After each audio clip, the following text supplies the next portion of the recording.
The knife twisted deep, but the casual smile on her face was what truly shattered me. My girlfriend of 4 years, sitting across from me in my own home, looked me dead in the eye and calmly announced she was engaged to another man. I was 38 years old, and Veronica, 33, had been my girlfriend for 4 years. For the last 2.5, she'd lived in my house. That night, she'd made pasta, opened a nice bottle of wine, and set the table beautifully. I genuinely thought maybe she was about to tell me she got a promotion or some exciting news. Instead, she laid her hand on the table, and there it was, a diamond ring I'd never seen before, glittering under the dining room lights. "I have something to tell you," she said, beaming. Actually beaming. "I'm engaged to Bradley. We've been seeing each other for months, and he proposed yesterday." My fork clattered onto my plate. I just stared at her, then at the ring, then back at her. The words felt alien. "You're engaged to someone else while living in my house." "Yes. Isn't it exciting?" I wanted you to be the first to know. The sheer, breathtaking audacity of it all was so stunning, I actually let out a laugh. Not a happy laugh, but a guttural, disbelieving choke. "Veronica, are you having a mental breakdown?" "What?" "No, I'm in love. Bradley's amazing. He's everything I've ever wanted. And you're telling me this, why exactly?" My voice was dangerously calm. She looked genuinely confused. "Because we live together, obviously. Things will change now, but I figure we could work out a transition plan. Maybe I could stay another month or 2 while Brad and I find a place." That's when a cold dread, quickly turning to incandescent rage, washed over me. I stood up, walked to the cabinet, poured myself a shot of scotch, and took a long sip. Then I turned back to her. "Congratulations to you both." "Really? Oh, thank you. I was worried you'd be upset." My jaw clenched. "Veronica, pack your things." Her face completely dropped. "What? Pack? Your things? You have 2 hours. You can't be serious." "I live here." The mask was starting to slip. "No, you lived here. Past tense. You just announced you're engaged to another man. We're done. You're leaving tonight." "That's illegal. I'm a tenant. You need to give me 30 days' notice." She was practically yelling now. "You're not a tenant. You're a guest. You never paid rent. Never signed anything. You're not on any bills. You are my ex-girlfriend, and I'm asking you to leave my property." The quiet fury in my voice felt like a physical weight. "This is emotional abuse. You're throwing me out with nowhere to go." Her voice cracked. "Call Brad. I'm sure your fiancé has a place for you." She pulled out her phone, started recording me. "This is harassment. I'm documenting this." "Fine. 2 can play that game." I pulled out my own phone and called 911. "Yes, I need assistance removing someone from my property. My now ex-girlfriend just announced she's engaged to another man and refuses to leave." "Yes, I own the house." "No, she's not on any lease or deed." "Thank you." Veronica's jaw literally dropped. "You called the cops." I glanced at my watch. "You have 1 hour and 55 minutes. The police arrived within 20 minutes, 2 officers professional and calm. I showed them my ID, and explained the situation. They looked at Veronica, their expressions barely concealing their disbelief. "Ma'am, is it true you just announced your engagement to another man while living here?" the older officer asked. "That's not illegal," she shot back. "No, ma'am. But if you're not a legal tenant and the homeowner wants you to leave, then I've lived here for years." "I have rights," she interrupted. "Do you have a lease agreement?" "No, but I receive mail here. That doesn't establish tenancy without other factors." "Do you pay rent?" "I contribute," she insisted, her voice rising. I pulled up my banking app. "Officer, here are my mortgage payments. All from my account. Utilities, all in my name, paid by me." "She's never paid a dime." The younger cop looked at Veronica, a hint of bewilderment in his eyes. "Ma'am, you told this man you're marrying someone else. Why would you want to stay here?" "I need time to figure things out." She was starting to get frantic. The older cop turned to me. "Sir, technically she might have some claim to residency, but given the circumstances." "Ma'am, I strongly suggest you pack what you can tonight and leave voluntarily. Otherwise, this becomes a legal matter." Veronica burst into tears. Not sad tears, but angry, frustrated tears. "This is so unfair. Ma'am, the younger cop reiterated, you told this man you're engaged to someone else. What did you expect? She called Bradley while furiously packing. I could hear her shrieking from the bedroom. Turns out, Brad lived with 3 roommates and couldn't have her over tonight. Her grand plan was crumbling before her eyes. She managed to cram 2 suitcases and 4 garbage bags of stuff, all while live streaming on Instagram, narrating her trauma and how I was kicking her out for finding love. As she finally stormed out, she turned to me. I'll be back for the rest of my things. Text me when. My face was devoid of emotion. I'll have them in the driveway. You're going to regret this, Paul. I simply stated, probably not as much as you're going to regret announcing your engagement over pasta. The cops waited until she drove away in the car I'd been letting her use, a car fully paid off and in my name. The older officer then looked at me. Change your locks tonight, and maybe get cameras. Already have a locksmith on the way, I replied. He nodded. Smart man. Good luck. If you're still reeling from that and want to hear how this absolutely wild ride continues, do me a favor and hit that subscribe button right now. You won't believe what happens next. The next morning, I woke up to a digital war zone. 67 text messages, 30 missed calls, and a dozen Instagram notifications.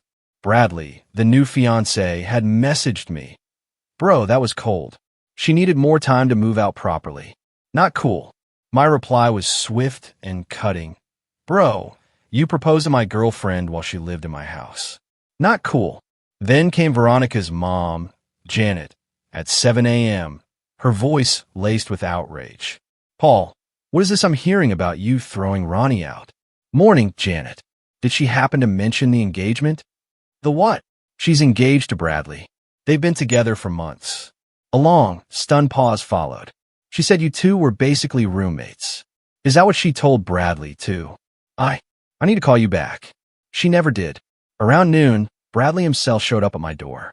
Mid-30s, man bun, probably drove a Prius. He looked ready for a fight. We need to talk.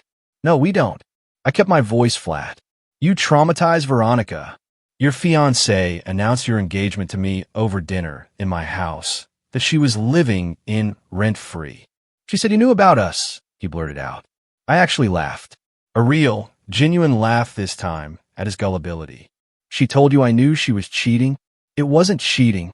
You two were basically broken up. That's the first I'm hearing about it. I countered, raising an eyebrow. Look, she needs to get her furniture. Her furniture? The bedroom set, the living room stuff? All bought by me. I have receipts. She owned some clothes, makeup, and a 3-year-old laptop. She decorated this place with my money. Bradley's face was getting redder by the second. She's staying with her sister now? You know how humiliating this is for her. For her. I scoffed. She announced she was marrying another man while living with me. You could have given her time to do what? Plan your wedding for my guest room? We're getting her stuff. All of it. I leaned against the doorframe, a dangerous glint in my eye. Try it. Please, make my day. He stormed off. That afternoon, I installed 3 more security cameras. Day 3, Veronica tried the nuclear option. She posted on social media, claiming I was an abusive ex who threw her out for finding love with someone who actually cared about her. She painted me as controlling, manipulative, said she'd been trying to leave for months, but I wouldn't let her. Problem was, I had receipts. Literal receipts. I posted one simple response. Interesting narrative. Here's the facts. Then followed it with screenshot after screenshot. Her announcing her engagement to another man while living rent-free in my house, never paying a bill. Last week's text where she said she loved me. Her asking me for money for her student loans just 2 weeks ago. Her I love you text from 4 days before the announcement. And, perhaps most damning, a screenshot of my credit card statement showing a spa day with Bradley that I paid for. The comments section exploded. Her own friends started questioning her. Wait, you were engaged while living there? Girl, you said you two were separated. This is messy AF. Then came the voicemail from her sister, Melissa. Paul, I'm so sorry about Ronnie. I didn't know she was still living with you. She's been bringing Brad around for months, saying you two were done. Mom's pissed. Can you just put her stuff outside so I can pick it up? Already packed, I texted back. Come by whenever. But here's where it gets really good. Remember that car I mentioned? The one Veronica drove away in? It was mine, fully paid off in my name. I just let her use it. But apparently, she'd been telling Bradley it was hers. Day 4, I reported it stolen. She called me from the police station. They pulled her over and found the car was reported stolen. Since she couldn't prove ownership. Paul, what the hell? You reported the car stolen? Oh, hey Veronica. How's engaged life? Well, you don't live here anymore, and you took my car without permission. That's theft. You let me drive it when you were my girlfriend. You're Bradley's problem now. This is insane. I'm at the police station. I'll come get my car then. Brad can pick you up. He's at work. Uber exists. You're evil. I'm practical. You wanted to be engaged to someone else. Congratulations. Yours responsibility now. I picked up my car. She had to Uber to her sister's. Cost her $73, according to her angry text. I didn't respond. Day 6 saw Bradley and 3 of his buddies show up at my house at 9 p.m. I heard the pounding on the door. Open up. We're getting Veronica's things. I immediately called 911 again. 4 men are trying to break into my house. I put the phone on speaker so dispatch could hear. Please leave my property. You're trespassing. I yell through the door. She owns half this stuff. Bradley roared back. She owns nothing. I have receipts for everything. They try to go around back. My motion lights and cameras caught everything. One of his friends actually tried to jimmy the sliding door. The cops arrived fast. For guys trying to break into a house gets priority. Bradley immediately played the victim. This man stole my fiancé's belongings. We're just trying to get her things. I showed the cops the security footage. 4 men trying to break in. Arrest them, I said, my voice calm but firm. Now wait. Bradley started. Attempted breaking and entering. Trespassing. I want to press charges. The friend who tried the sliding door got cuffed. Bradley and the other 2 got citations and trespass warnings. If they came back, it would be an immediate arrest. Bradley was screaming about lawyers and lawsuits as they put his friend in the patrol car. I looked him dead in the eye. Your fiancé lived here rent-free for 2.5 years while cheating with you. I could sue her for back rent. Want to play the legal game? I've got deeper pockets. Day 10, I got a call from Janet, Veronica's mom, again. Paul, can we talk in person? We met at a coffee shop. Janet looked utterly exhausted. I need to know the truth. All of it. I showed her everything. Bank statements proving I paid for everything. Text from Veronica from just days before, talking about our future. The dinner receipt from the night before she announced her engagement. She'd insisted on going to an expensive place. Now I knew why. She was celebrating with my money. Janet's face just got grimmer and grimmer. She told us you 2 had been separated for 6 months. That you were basically roommates. That she was scared to leave because you were unstable. I'm a project manager at an engineering firm. I own my house. I've never even raised my voice at her. I know. I know. Janet sighed, a profound sadness in her eyes. She's always been like this. Her father and I, we enabled it. When she was younger, she dated 2 boys at once and convinced each the other was just a friend. We should have done something then. She's 33, Janet. I know. Bradley's been to family dinners for months. She said you were never available. Always working. We thought you were the problem. I was working, paying for her lifestyle. Janet pushed an envelope across the table. This is $5,000. It's not much, but it's something for what she took from you. Janet, I can't. I started. Please take it. Consider an apology from her father and me. We raised her. We need to own some of this. I took the envelope. Thank you.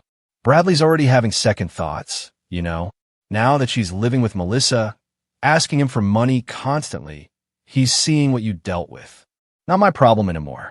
No, it's not. I'm sorry, Paul. You deserve better. 3 weeks later, Melissa, Veronica's sister, texted me. Can we talk? Without Ronnie knowing. We had a phone call. She's driving me insane, Melissa confessed. She won't get a job. Won't help around the house. Just sits on Instagram all day, talking about her trauma and wedding planning. Bradley's only been over twice. She keeps asking him for money, and he's getting weird about it. Again, not my problem. I know. How did you do it for so long? I loved her, or I thought I did. Love makes you stupid. She's been telling people you 2 had an open relationship. What? That was a new one. Yeah, that you knew about Bradley the whole time and were fine with it until you got jealous. That's a new one, I repeated, shaking my head. Paul, did she ever contribute anything? Anything at all. She made dinner sometimes, with groceries I paid for. Christ, I'm giving her 30 days, then she's out. I can't do this. Good luck with that, I said, a grim chuckle escaping me. 2 weeks later, Melissa called again. She won't leave. Says I can't kick her out. She's family. Sounds familiar, I mused. Bradley dumped her. Melissa blurted out. I nearly spit out my coffee. What? Yeah. She kept demanding he pay for everything. Got mad when he suggested she get a job. Then she found out his marketing consultant job was actually part-time at his dad's company. He's been lying about having money. Melissa laughed. They're perfect for each other, honestly. Except neither actually has money. Karma, I thought, is truly beautiful. She's saying she's going to sue you for emotional distress and illegal eviction, Melissa warned. She can try. I have a great lawyer. 5 weeks after the initial announcement, I got served with papers. It wasn't a real lawsuit, just a cease and desist from some ambulance chaser Veronica found, demanding I return her property and pay her $50,000 for emotional distress and illegal eviction. My lawyer actually let out a loud laugh when I showed him. She announced she was engaged to another man while living with you rent-free. And she wants money? That's what it says. He shook his head. Let me handle this. His response was a masterpiece. 3 pages of legal jargon that basically said, oh no, countersuit incoming for 2.5 years of back rent at market rate, $48,000. Veronica's lawyer dropped her immediately. She tried to represent herself, filing 17 pages of rambling nonsense about emotional terrorism and love discrimination. The judge threw it out in less than 5 minutes. But the best part? She had to list her address for the court documents. She'd moved in with Bradley after he, briefly, took her back. His roommate's address was now public record. That couldn't have gone well. 7 weeks in, Bradley called me. I need your help. I genuinely laughed. That's hilarious. Please, she won't leave. She's not on our lease, but she won't go. She's threatening to say I assaulted her if we try to make her leave. His voice was desperate. And you want my help? Why? You got her out in one night. Yeah, by calling the cops immediately and having security footage. Can you talk to her? Tell her to leave? Brad, my man, I said, a smirk in my voice. You proposed to another man's girlfriend while she was living with him. You made this bed. I didn't know. She said you two were done, and you believed her while she still lived with me. I'm an idiot, he admitted. Yes, you are. Please, I'm begging you. Brad, here's some free advice. Install cameras today. Document everything. When she threatens false accusations, record it. Then call the cops yourself. First one to call usually wins. That's it. Also, maybe don't propose to women who are living with other men. He hung up.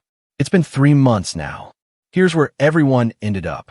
Veronica, after Bradley's roommates eventually threatened legal action, ended up moving back with her parents. At 33, she's working part-time at a clothing store and still posting about her journey of self-discovery and how she's a survivor of narcissistic abuse. She's also engaged again to some guy she met online who lives in another state. They've never met in person. Bradley moved back with his parents, too. Turns out his roommates kicked him out for bringing all that drama to their house. His Instagram is now private, but mutual friends say he posts motivational quotes about learning from mistakes. Janet and Robert, Veronica's parents, sent me a Christmas card with another check for $2,000 and a note saying they're in therapy to deal with their enabling behaviors. They've apparently given Veronica a deadline to move out. Melissa and I actually became friends. She texts me updates sometimes. She's in therapy, too, realizing how much her family dynamic screwed up her own relationships. Me? I'm good. My house is peaceful. My bills are lower. My stress is gone. I started dating someone new, Rebecca. She has her own house, her own car, her own career. She insists on splitting every check. It's weird how normal it feels to be with someone who contributes equally. But here's the true, final twist, the one that still makes my blood run cold. I ran into one of Bradley's former roommates at a bar. He told me the full, unvarnished story of Veronica's last days there. Apparently, Veronica had convinced Bradley to propose by telling him she was pregnant with his kid while she was still living with me and actively sleeping with me. The timeline made absolutely no sense. When he finally figured out she was lying about the pregnancy, he tried to break it off. That's when she threatened to claim assault. The roommates, already fed up, had the foresight to install cameras in the common areas without telling her. They caught her on video admitting she was never pregnant and then laughing about how men are so easy to manipulate. They gave Bradley the footage. He gave it to the cops, and they escorted her out. She tried to claim they illegally recorded her. Turns out, common areas and shared housing don't have an expectation of privacy. Sometimes karma takes its time, but when it arrives, it's thorough, devastating, and absolutely beautiful to witness. Looking back, the red flags were everywhere. She hadn't worked steadily in 2 years, always had an excuse, always a crisis that prevented her from contributing, always had big dreams, but no actual plans. That announcement dinner was actually a gift. If she'd been smarter about it, strung me along longer, I might have wasted more years of my life. Instead, she got so comfortable, so entitled. She thought she could have her cake and eat it too. She literally thought I'd let her stay in my home while she planned a wedding to another man. The entitlement was astronomical. The delusion even bigger. But the best revenge? Living well. My house is clean. My bills are lower. My stress is gone.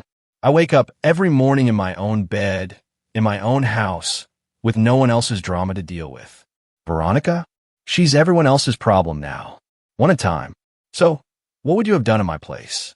Have you ever dealt with a level of audacity and delusion like this? Tell me what you think in the comments below. I really want to know.